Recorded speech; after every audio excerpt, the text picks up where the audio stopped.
आसान फ्रेंड्स आ रही हो, कैसे हैं आप? उम्मीद है कि आप सब खैरियत से होंगे और अपनों के साथ होंगे। तो फ्रेंड्स, आज का हमारा प्रोडक्ट है दाल मूंग।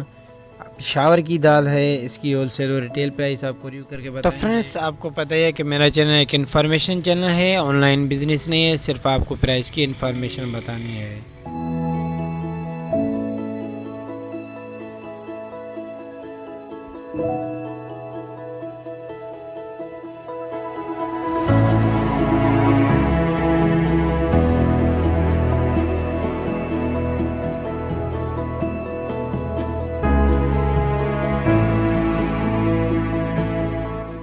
तो फ्रेंड्स, सबसे पहले हम आपको बताएंगे कि 1 केजी की प्राइस क्या है रिटेल में। इसकी 1 केजी की प्राइस है 320 रुपीज़, 320 रुपये। फ्रेंड्स, इसके 10 केजी की प्राइस है 2700 रुपीज़। अब 5 केजी जो लेता है वो 1400 रुपीज़ है। Thank for watching my YouTube channel के लिए।